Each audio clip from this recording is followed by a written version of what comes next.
Sebelum menonton lebih lanjut, dukung kami dengan cara subscribe, like, komen, dan share video-video channel Santreh Nusantara.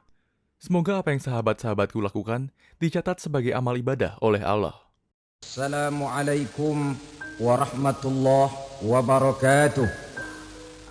Alhamdulillah, wassalatu wassalamu ala sayyidina Rasulillah, sayyidina wa maulana Muhammad ibn Abdullah, wa ala alihi wa sahbihi wa mawalah, la hawla wa la quwwata illa billah, amma ba'du. Bapak-bapak, ibu-ibu, saudara-saudara kaum muslimin rahimakumullah. Pada pertemuan yang lalu sudah saya jelaskan bahwa hidup selalu berakhir dengan kematian. Apabila datang kematian menimpa seseorang, datanglah kiamat baginya. Itu yang disebut dengan kiamat kecil. Hakikatnya mati adalah perpindahan dari kehidupan di dunia ini menuju kehidupan di alam barzakh. Menunggu kita di alam barzakh sampai datangnya saat kiamat. Entah 10 tahun, entah 100 tahun, entah 1000 tahun, hanya Allah saja yang maha tahu. Adapun orang-orang beriman yang melakukan amal kebajikan dalam kehidupan di dunia ini, masa penantian yang lama di alam barzakh buat mereka sebentar saja. Tetapi bagi orang-orang kafir yang ingkar, yang tidak beriman kepada Allah, yang hidup di dunia cuma menumpuk-numpuk dosa, tentu penantian di alam barzakh akan merupakan waktu yang sangat lama. Bukankah dalam kehidupan kita waktu itu memang relatif? Contoh misalnya, bagi pemuda-pemudi yang sedang duduk asyik memadu cinta, waktu 4-5 jam saja rasanya cuma 4-5 menit. Tenggelam oleh keasikan. Tapi buat orang yang berbaring di rumah sakit, meratap di balik-balik apa itu tembok derita kata lagu, di balik dinding-dinding penjara, sehari bagai seminggu, seminggu rasa sebulan, sebulan boleh jadi rasa setahun. Penantian yang sangat lama. Kapan kiamat itu akan datang? Ini rahasia Allah. Jangankan kita yang orang awam, baginda Nabi sendiri tidak diberitahu oleh Allah kapan kiamat itu akan terjadi. Tetapi sungguh pun demikian, banyak hadis-hadis yang menjelaskan ciri atau tanda-tanda datangnya kiamat. Nah, kalau sudah bicara soal tanda, tanda kiamat itu ada 2. Pertama yang disebut alamatus sughra, tanda-tanda kecil. Ini waktunya masih ada tenggang. Ada yang dinamakan alamatul kubra, tanda-tanda besar, artinya kiamat sudah diambang pintu. Apa tanda-tanda kecil dari datangnya hari kiamat itu? Misalnya kata Nabi, apabila ilmu sudah diangkat oleh Allah, artinya apabila ulama sudah banyak wafat, minat orang belajar agama berkurang, lalu kebodohan nampak merajalela di mana-mana, zina dikerjakan secara terbuka, minuman-minuman keras jadi kebanggaan, itu termasuk di antara tanda-tanda kecil terjadinya hari kiamat. Apalagi misalnya iza waladatil ammatu rabbataha, apabila budak sudah melahirkan tuan. Apa maksudnya? Ada yang mentafsirkan apabila anak sudah bisa membudaki orang tuanya. Orang tua yang melahirkan dia, yang membesarkan dia, demi setelah si anak besar jadi orang berpangkat, bertitel, berharta, berkedudukan, jadilah orang tua itu budaknya. Sehingga sering dibilang kalau orang tua kaya, anak jadi raja. Tapi kalau anak yang kaya, orang tua sering jadi budak. Santreh Nusantara. Apalagi munculnya fitnah yang bergelombang, timbul perang antara dua bangsa yang besar, waktu berjalan terasa sangat pendek sekali. Itu merupakan tanda di antara tanda-tanda kiamat. Termasuk di dalamnya sulit membedakan mana laki, mana perempuan. Kan kalau tanda-tanda kayak begini sekarang sudah banyak kita lihat kan. Ulama banyak wafat, penggantinya sulit. Zina dikerjakan berterang-terangan, minuman keras jadi kebanggaan.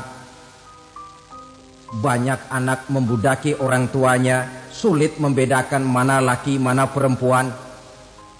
Kadang-kadang dari belakang kita lihat perempuan bener, begitu kita colek nengok jenggotan.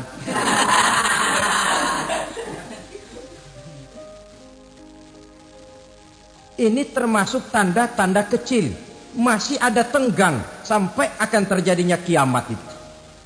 Nah, yang dimaksud dengan tanda-tanda besar, ini tanda besar artinya kiamat sudah di ambang pintu. Pertama, matahari terbit dari sebelah barat. Apabila matahari sudah terbit dari arah sebelah barat, tertutuplah sudah pintu taubat. Bersabda Nabi kita, la taqumus sa'atu hatta tatlu'a syamsu min maghribiha.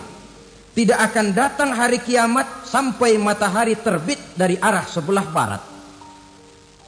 Wa iza tala'at, manakala matahari telah terbit dari arah sebelah barat, wa ra'ahan nasu, manusia banyak menyaksikan itu, amanu ajma'un, mereka pun lalu beriman. Yang tadinya kafir, yang tadinya ingkar, yang tadinya membangkang, setelah melihat matahari terbit dari sebelah barat, buru-buru beriman, berlomba-lomba mengucap 2 kalimat syahadat. Tapi apa yang terjadi? Kata Nabi, wa dzalika hina la yanfa'u nafsan imanuha lam takun amanat min qabl. Hari itu adalah hari yang iman sudah tidak berguna lagi bagi seseorang apabila sebelumnya memang dia tidak pernah beriman. Au kasabat fi imaniha khaira, atau beriman tetapi tidak pernah melakukan kebajikan di dalam keimanannya itu. Hari yang sudah kasib, hari yang sudah terlambat, beriman tidak akan ada gunanya lagi. Ini pelajaran buat kita. Sebelum sang surya terbit dari sebelah barat, sebelum nafas sampai di tenggorokan, artinya pintu taubat masih terbuka. Kalau 2 hal itu sudah terwujud, nafas sudah sampai di kerongkongan atau matahari sudah terbit dari arah sebelah barat, tertutuplah sudah pintu taubat. Tak ada lagi gunanya pangkat, jabatan, harta, bahkan beriman pun dalam suasana macam itu too late, kata orang Kulon. Sudah terlambat. Matahari terbit dari arah sebelah barat.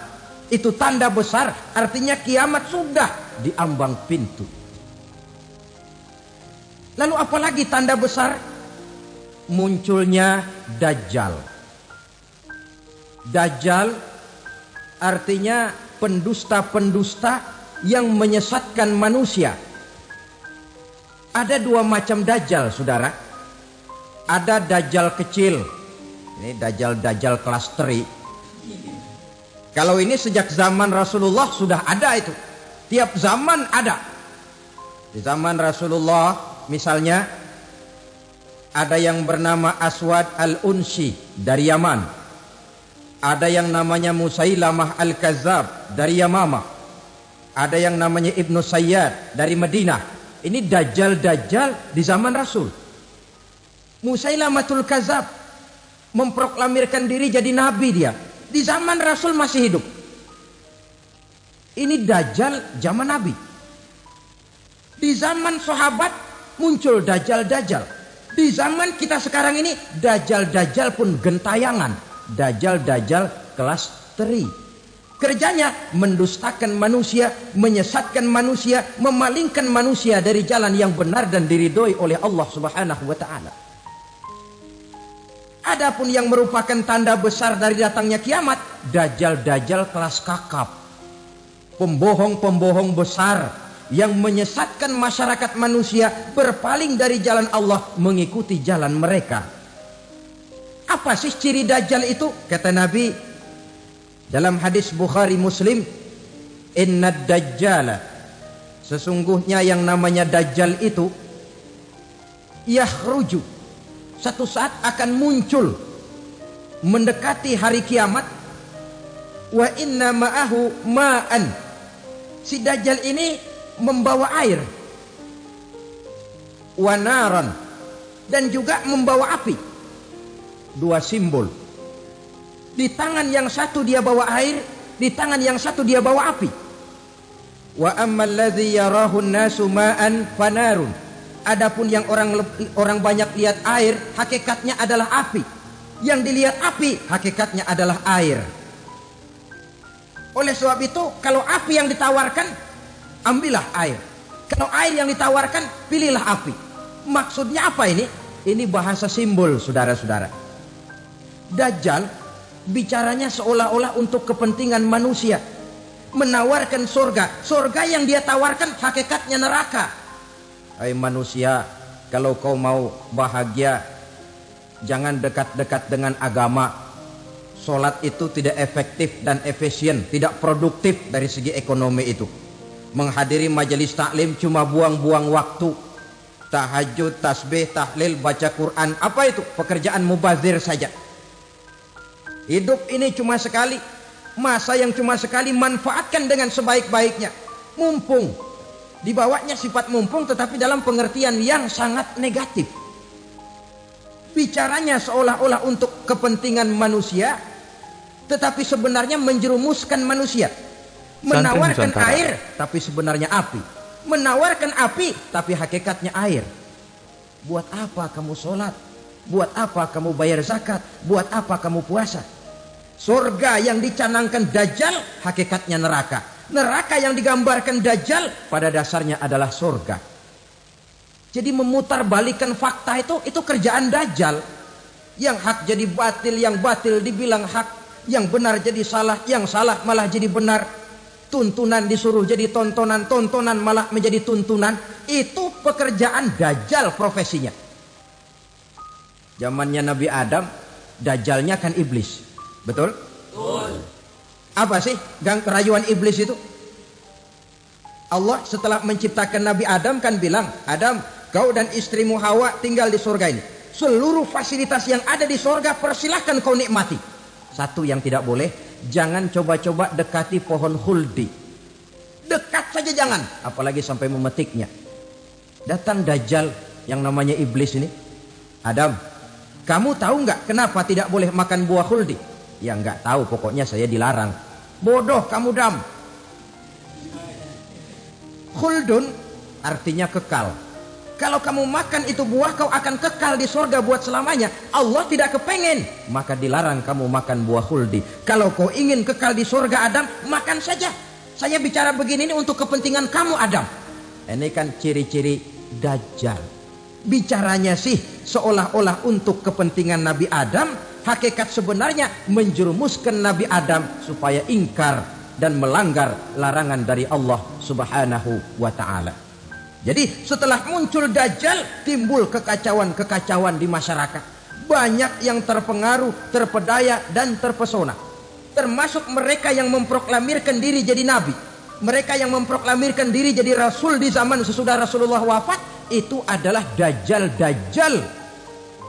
Maka saya ingatkan, kalau di zaman kita sekarang ini ada orang ngaku jadi nabi, ada orang ngaku jadi rasul, biar bahasa Arabnya kental, Quran hafal, hadis ribuan hadis hafal, biar pakai serban sampai menyengser ke tanah, bahasa Arabnya fasih, tapi dia mengaku jadi nabi, jadi rasul, kita umat Islam wajib tidak percaya. Wajib untuk tidak percaya. Itulah Dajjal-Dajjal zaman kita sekarang ini. Tidak mustahil mereka datang mempengaruhi orang awam supaya berpaling dari Rasulullah, mengikuti mereka. Nah, di akhir zaman nanti, mendekati hari kiamat, Dajjal ini muncul. Dajjal kelas kakap, menyesatkan masyarakat manusia untuk berpaling dari Islam, mengikuti seruan mereka. Apalagi di antara datangnya kiamat itu, tanda yang besar itu, turunnya Nabiullah Isa Al-Masih, putra Maryam. Menurut berbagai hadis yang sahih, Nabi Isa Al-Masih nanti akan turun lagi.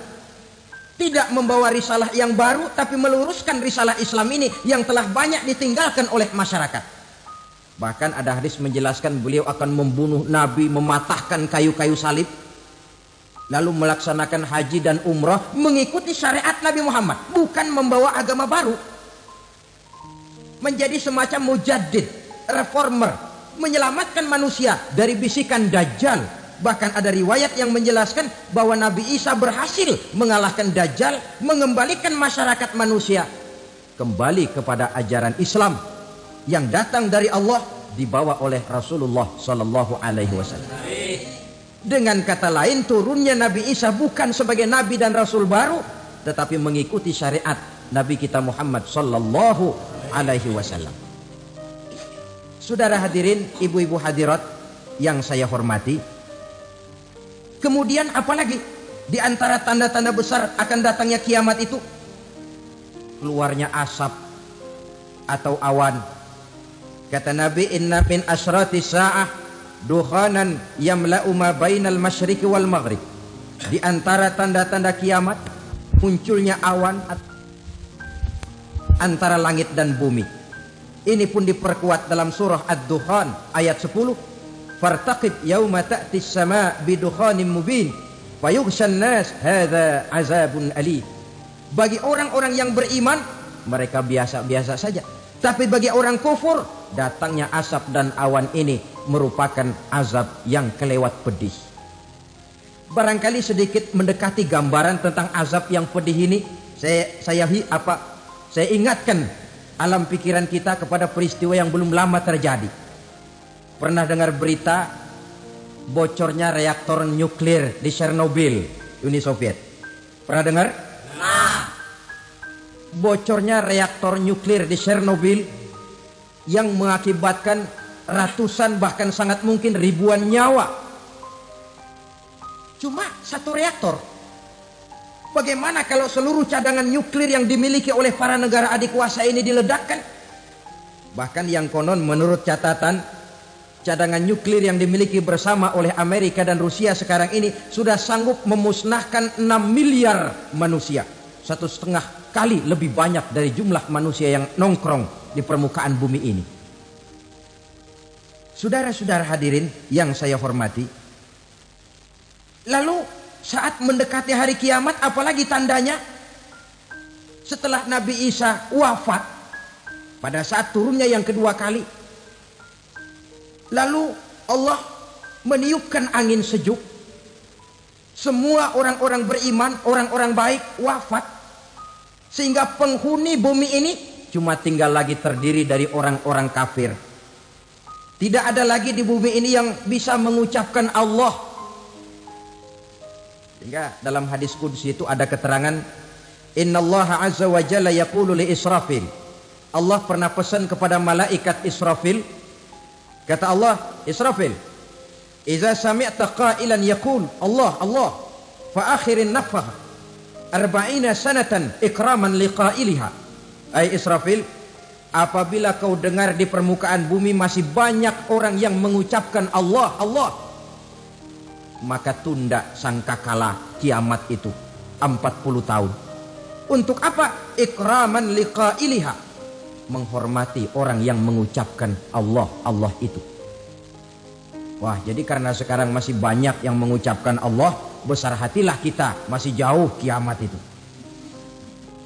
Tapi jangan lupa, kiamat pribadi, kiamat kecil itu yang gak kita sangka-sangka. Ajal datang mencabut nyawa, itu kiamat pribadi. Dan itu yang pasti kita hadapi. Dan itu yang membuat kita tidak boleh bersikap main-main di dalam kehidupan sekarang ini. Saudara hadirin yang saya hormati, tidak ada lagi orang-orang muslim. Seluruh penduduk dunia ini kafir. Lalu terciptalah struktur sosial yang berlandaskan prinsip hidup semau gue. Santreh Nusantara. Bakal terjadilah prinsip di mana yang kaya menyantap yang miskin, yang kuat menindas yang lemah. Hidup sudah bagaikan di rimba belantara. Berlaku hukum rimba, siapa yang kuat dia yang menang, siapa yang lemah menjadi mangsa. Timbul kekacauan, maksiat merajalela, munkarat menjadi-jadi. sehingga isi bumi ini penuh dengan segala macam perbuatan dosa. Tidak ada perlunya lagi alam diperpanjang temponya. Datang saat yang sudah dijanjikan oleh Allah Azza wa Jalla, maka terjadilah yang disebut kiamat kubra, kiamat besar, kiamat ancur-ancuran. Bagaimana kejadian ini dimulai? Dalam surah Az-Zumar ayat 68, Allah Subhanahu wa taala berfirman, "Wa nufikha fis-suri fasa'iqa man fis samawati wa man fil ardi illa man sya'allahu." Maka manakala ditiuplah sangkakala, terkejutlah seluruh yang ada di langit dan seluruh yang ada di bumi. Bila saat kiamat datang, Allah perintah malaikat Israfil, Israfil, tiup sangkakalamu. Ditiuplah sangkakala oleh malaikat Israfil. Yang akibat daripada tiupan itu, seluruh yang ada di langit, seluruh yang ada di permukaan bumi terkejut. Yang ada di langit siapa? Malaikat kan.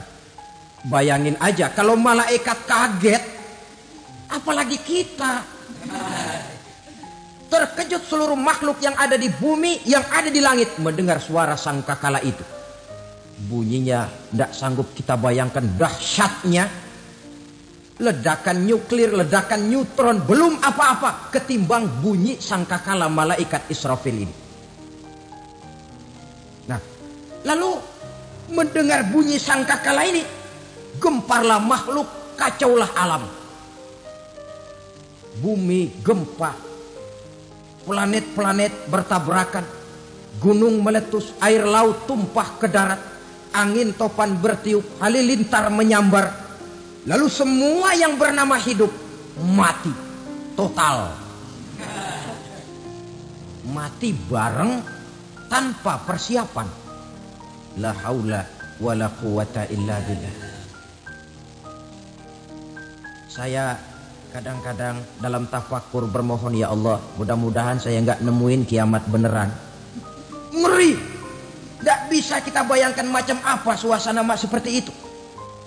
Allah saja banyak memberikan gambaran, misalnya Al-Qari'ah, wa mal qari'ah, wa ma adraka mal qari'ah. Kejadian yang menggemparkan. Tahukah kamu apa kejadian yang menggemparkan itu? Yauma yakunun nasu kal farasil mabsus wa takunul jibalu kal ihnil manfus. Pada saat itu manusia berterbangan bagai kupu-kupu. Gunung berterbangan seperti kapas ditiup angin. Gunung saja macam kapas, konon lagi manusia. Kematian total, mulai semut sampai gajah mati. Jin mati, iblis mati, malaikat mati. Malaikat saja mati. Saudara hadirin yang saya hormati, kematian total yang tanpa persiapan. Orang bilang, Pak, kalau mati bareng begitu yang repot malaikat maut dong ya. Cabut sana, cabut sini. Itu kalau menurut logika kita, mestinya begitu menurut logika. Tapi logika juga yang nggak perlu serepot itu. Sebab untuk mematikan listrik di wilayah DKI, di wilayah Jakarta, nggak perlu tiap rumah didatengin matiin, ya lama. Cukup dari kantor pusatnya saja PLN, tekan satu tombol, gelaplah seluruh Jakarta. Saudara hadirin yang saya hormati, kematian total. Lalu setelah kematian total, planet-planet juga mati, dalam arti tidak bergerak dan beredar. Angin mati, dalam arti tidak bertiup. Air mati, dalam arti tidak ada riak gelombang. Pokoknya semua mati. Kullu nafsin za'iqatul maut, semua yang bernafas mati.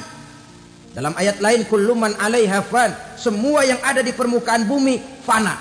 Yang kekal cuma Allah Subhanahu wa ta'ala. Yang paling belakang mati malaikat maut dan malaikat Israfil. Tapi mati juga sesuai dengan janji Allah.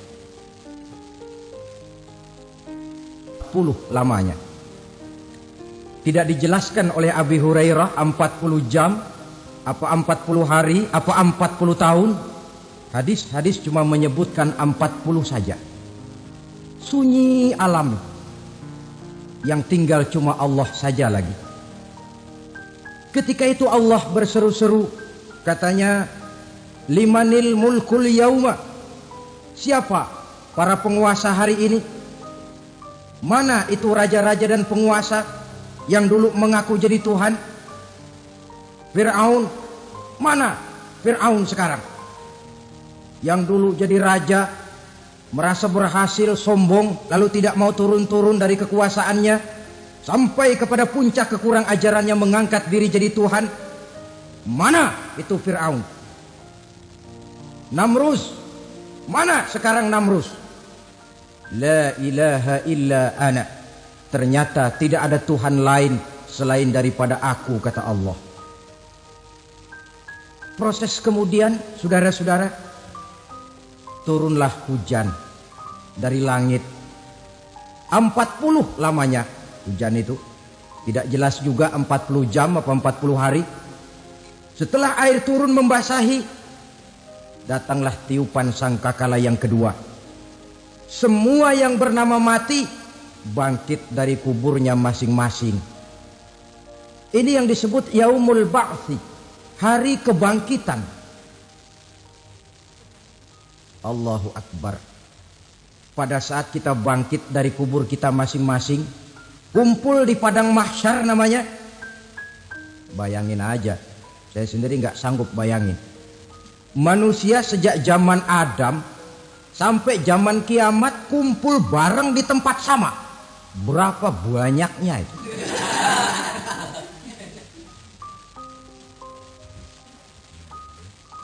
Dan yang luar biasa menurut satu riwayat, pada saat bangkit itu, Masya Allah, roman muka kita berubah. Disesuaikan dengan amalan kita waktu di dunia ini. Barang siapa yang waktu di dunia amalannya itu amalan tikus, di akhirat nanti dia bangkit dari kubur, mukanya seperti muka tikus. Gagah betul badannya, tapi mukanya seperti tikus. Kenapa? Amalannya waktu di dunia seperti amalan tikus. Apa amalan tikus itu? Suka ngegeragoti barang yang sudah disimpan rapi-rapi. Orang sudah simpan uang rapi-rapi, simpan perhiasan rapi-rapi, digeragoti oleh tikus. Maling-maling, pencoleng-pencoleng, koruptor-koruptor. Itu nanti di akhirat nanti kita lihat mukanya seperti muka tikus. Oh ini waktu di dunia suka nyolong, hanya seperti muka tikus. Barang siapa yang waktu di dunia ini amalannya itu amalan macan, dia akan bangkit nanti mukanya seperti muka macan. Apa amalan macan? Macan itu amalannya menang-menangan. Orang yang mau menang saja nggak mau mengalah. Coba lihat di hutan. Kenal hutan nggak? Di hutan, raja hutan di mana-mana pasti macan. Betul kan? Betul. Padahal hutan belum pernah bikin pemilihan umum. Tapi macan tidak peduli ada pemilihan umum apa tidak, pokok saya raja. Sebab apa? Macan jadi raja itu bukan karena benar, tapi karena kuat jadi raja. Setelah dia jadi raja, rakyat hutan yang mesti dilindungi malah dimakan oleh raja macan. Kambing rakyat hutan dimakan oleh macan. Santri Nusantara. Ayam rakyat hutan dimakan oleh macan. Itu nanti kita lihat di akhirat itu mukanya seperti muka macan, gagah betul. Lalu barang siapa yang di dunia ini amalannya itu seperti amalan anjing, nanti dia punya muka seperti muka anjing. Apa amalan anjing? Pertama, anjing itu kalau disuruh jaga rumah, dia tidak bisa membedakan mana maling, mana tamu. Biar yang datang maling, kalau bawa tulang, anjing kalem. Yang kedua, anjing itu akan setia kepada siapa saja yang memberinya roti. Siapa yang memberinya roti, itulah majikannya. Apa kata majikannya, pasti dia laksanakan. Soal benar atau salah, dia tidak peduli. Setelah anjing dapat roti, dia tidak punya pilihan lain kecuali bilang, abdi mah kumaha juragan wae aya nama.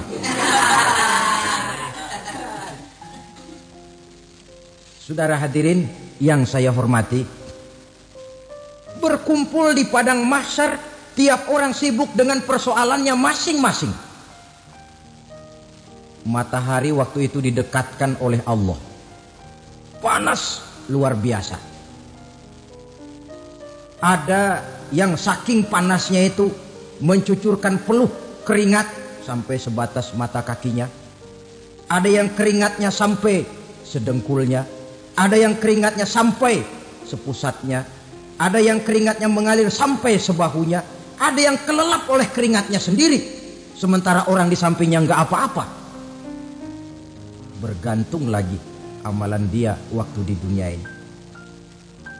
Saudara-saudara, sebagian orang dalam kepanikan padang mahsyar berombong-rombong datang mereka menghadap Nabi Adam. Ya Adam, anta abal bashar. Hai Adam, Tuhan adalah bapak moyang manusia. Kami sebentar lagi akan disidang, dimintakan pertanggungan jawab. Tolonglah kami, hai Adam.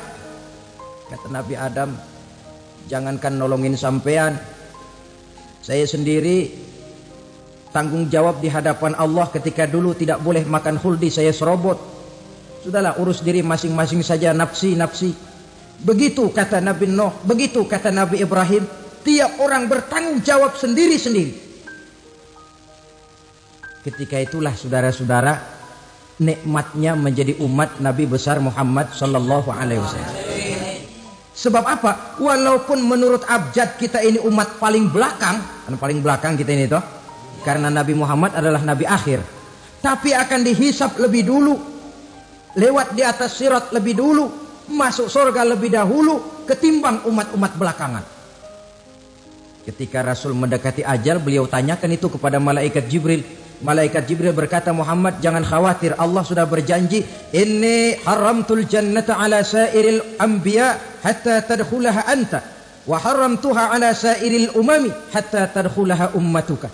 Surga aku haramkan buat seluruh nabi kecuali kalau engkau Muhammad sudah masuk ke dalamnya, dan surga aku haramkan buat seluruh umat kecuali kalau umatmu Muhammad sudah masuk ke dalamnya. Logikanya, walaupun menurut abjad kita umat paling belakang, bakal dihisap paling dulu, lewat di atas sirat paling dulu, masuk surga paling dulu, kalau mampir ke neraka juga paling dulu. Ya resiko. Jangan mau enaknya aja paling dulu. Saudara hadirin yang saya hormati, setelah masa kebangkitan itu jangan dikira begitu bangkit langsung diperiksa. Masih menunggu menanti ribuan tahun perhitungan padang mahsyar untuk sampai kepada proses yang disebut yaumul hisab, hari perhitungan. Seorang demi seorang bakal dipanggil. Bayangkan saja, kita se-RT saja di absen, kadang-kadang perlu waktu lama. Ini manusia sejak zaman Nabi Adam sampai datang hari kiamat, satu demi satu disidang di hadapan Qadhi Rabbul Jalil.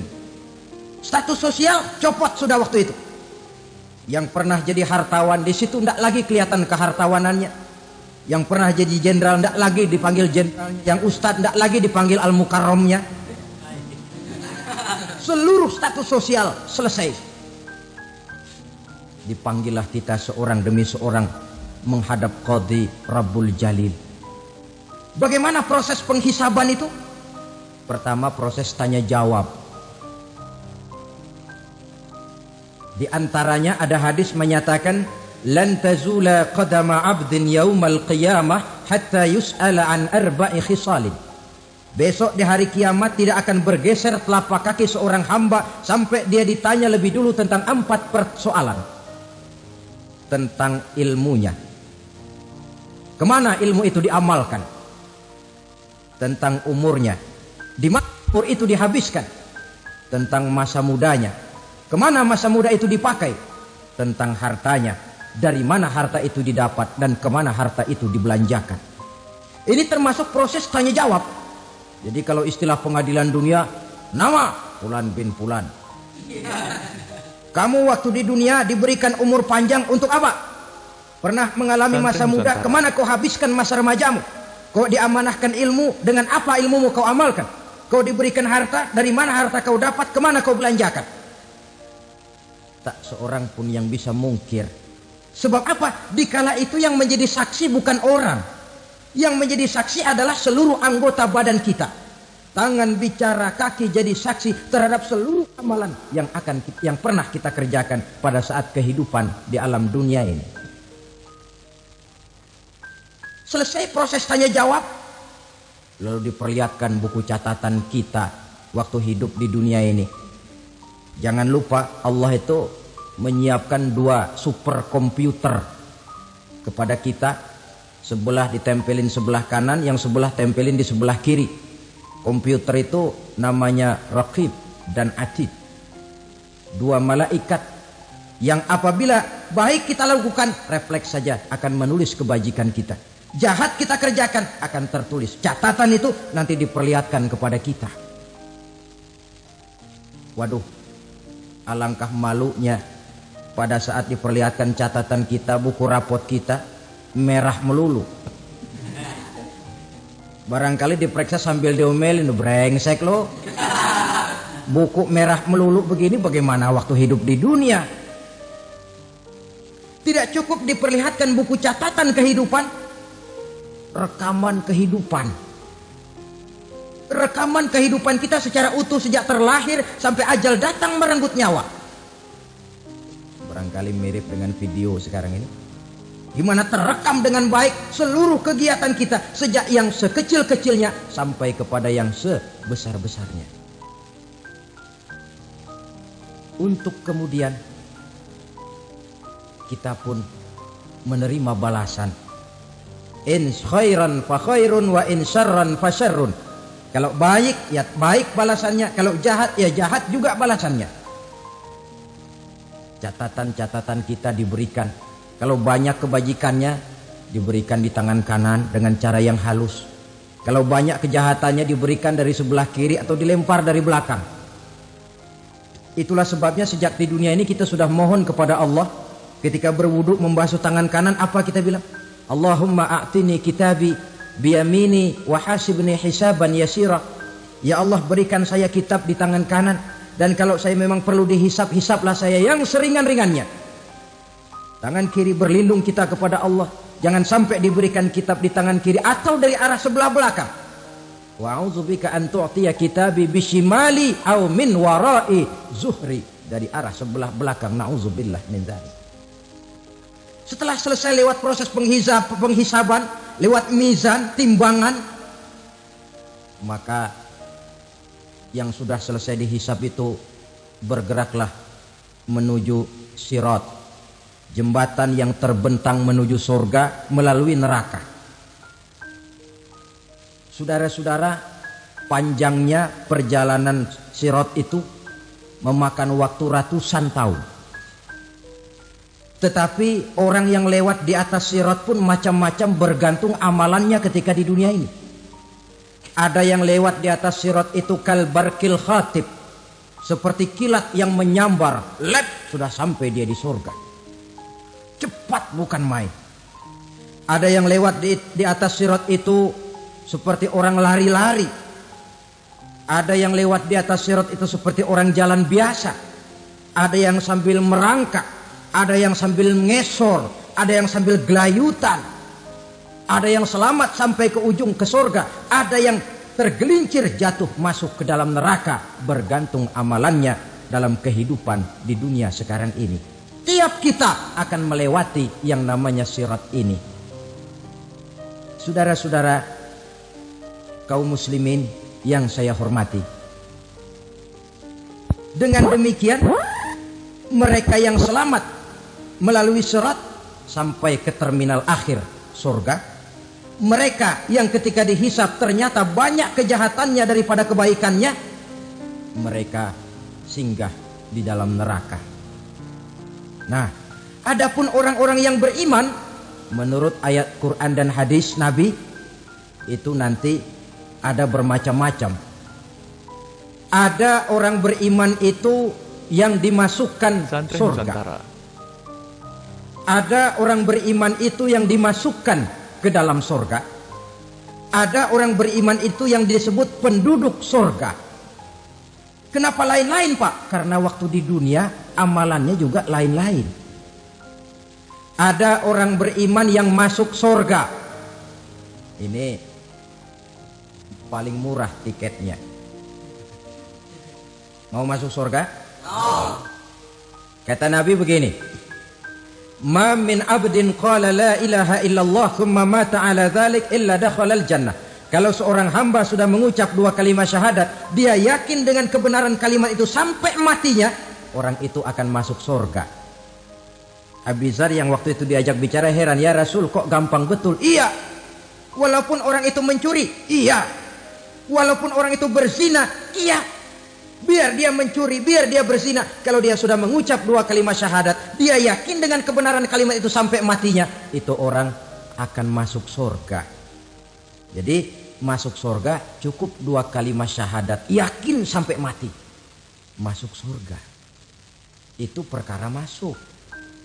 Tapi kalau pertanyaannya diterusin, masuknya kapan, Pak? Nah, ini lain lagi urusannya. Sebab ada yang masuknya itu langsung, ada yang mampir dulu. Di sana tempat cuma 2, kalau tidak surga, neraka. Mau ke surga tapi mampir dulu, yang mampirnya jelas di neraka.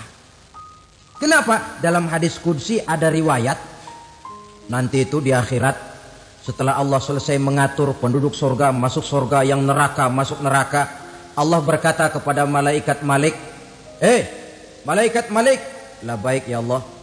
Itu bajingan-bajingan tengik, manusia-manusia durjana yang waktu di dunia tidak mau sujud, jauh dari ulama, gemar melakukan yang munkarat dan maksiat, hidup di tengah masyarakat selalu jadi bibit keonaran, kufur, sudah masuk neraka semua. Sudah ya Allah. Nah, kalau sudah, coba sekarang kamu masuk, Malik. Saya, iya, masuk neraka. Mau apa ya Allah? Kata Allah, akhriju minan nar man kana fi qalbihi misqala habatin min khardalin min iman. Kau masuk neraka, cari di dalam neraka orang-orang yang ada imannya walaupun kecil sebesar biji zarah, angkat mereka keluar. Masuk malaikat Malik ke neraka, cari orang yang ada imannya, korek-korek. Ya repot, udah pada gosong.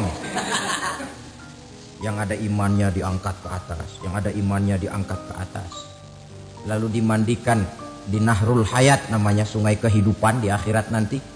Cakep lagi rupanya, bersih lagi wajahnya, apel di hadapan Allah. Kata Allah, bagaimana mas? Kapok nggak sampean? Kapok ya Allah. Nah, kalau kapok, idhab fadkhulil jannah, pergi masuk surga sana. Berangkat mereka ke surga, ketemu sama teman-temannya yang udah sampai lebih dulu, yang nggak pakai mampir lagi. Terjadi dialog. Kata teman-temannya yang udah pada nyampe duluan, mas, iya, emang baru sampai? Saya baru sampai. Memang mampir di mana dulu mas? Kita sudah lama sampai di surga. Saudara buka surah Al-Muddatsir ayat 34-35. Masalakakum fis saqar? Kenapa kamu mampir di neraka Saqar? Qalu lam naku minal musallin. Mereka menjawab, kami mampir di neraka Saqar mas, gara-gara dulunya kami waktu di dunia tidak pernah sholat. Tidak pernah sholat? Tidak pernah. Karena rumahnya dekat masjid. Cuma dekat doang mas. Sholat mah enggak saya. Enggak pernah ngasih makan fakir miskin, enggak pernah hadir di majelis taklim, pendeknya enggak pernah melakukan kebajikan, maka saya pun mampir di neraka Saqar. Untung betul saya punya iman mas, sedikit. Waktu hidup di dunia dulu saya pernah mengucap 2 kalimat syahadat, sekali-kalinya waktu mau kawin. Masya Allah. Untung saja kawin, kalau nggak kawin polos. Itu juga pengulu sudah setengah mati ngajarin. Asyhadu alla, asyaduaan, asyaduaan.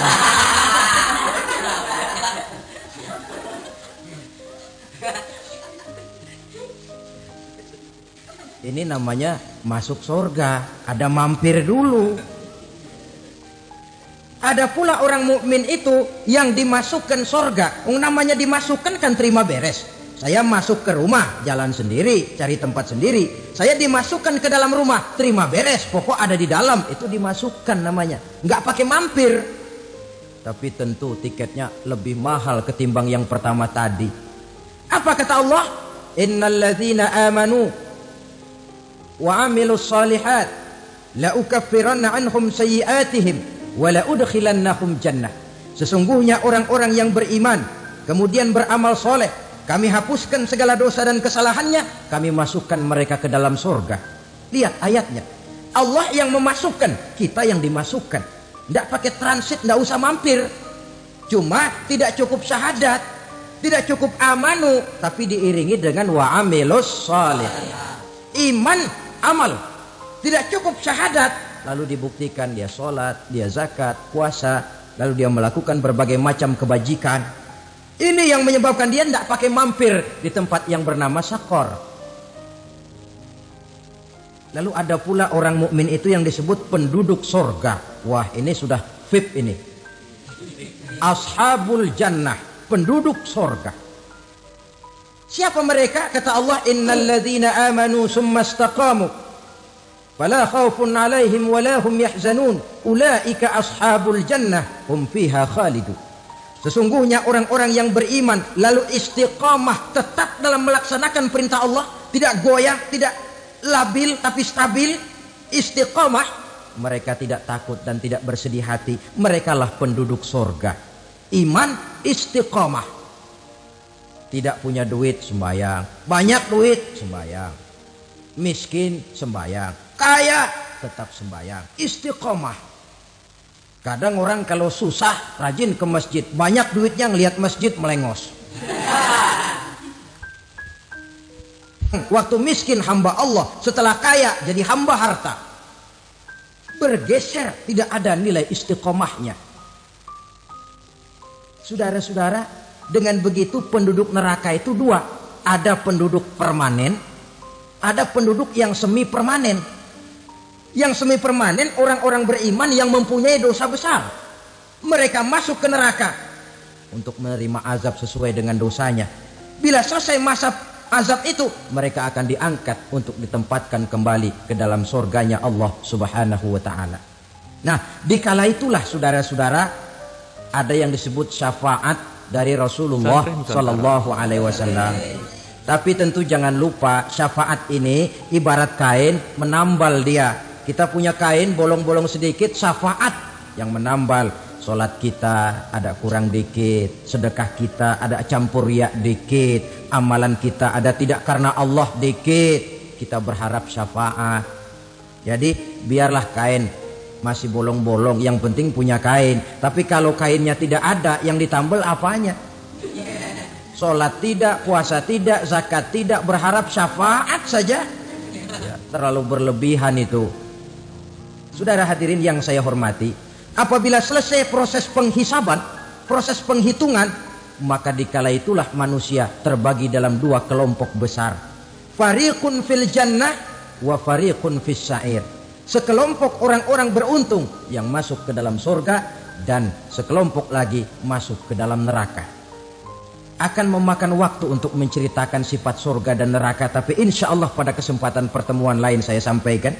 Namun sebagai gambaran umum cukuplah saya sampaikan sebuah hadis qudsi. Allah jelaskan, a'dadtu li'ibadiyas salihin ma la 'ainun ra'at wa la uzunun sami'at wa la khatara fi qalbil bashar. Aku sediakan buat hamba-hambaku yang soleh, yang tidak pernah terlihat oleh mata, tidak pernah terdengar oleh telinga, dan belum pernah terdetik dalam hati manusia. Jadi kenikmatan surga belum pernah dilihat mata, belum pernah didengar telinga, belum pernah terdetik dalam hati. Pedihnya azab neraka belum pernah terlihat mata, belum pernah terdengar telinga, belum pernah terdetik dalam hati. Saudara hadirin yang saya hormati, oleh karena itu sebagai uraian akhir daripada kiamat ini, marilah sama-sama kita memanfaatkan hidup dengan sebaik-baiknya supaya jangan timbul penyesalan di hari kemudian nanti. Mudah-mudahan kita seluruhnya diselamatkan Allah dari azab neraka dan mendapat surga dan ridhonya. Sekian dan demikianlah pertemuan kita kali ini. Terima kasih banyak atas segala perhatian. Mohon maaf atas segala kekurangan. Usikum wa nafsi bitaqwallah. Wassalamualaikum warahmatullahi wabarakatuh. Santai Nusantara.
Santren Nusantara.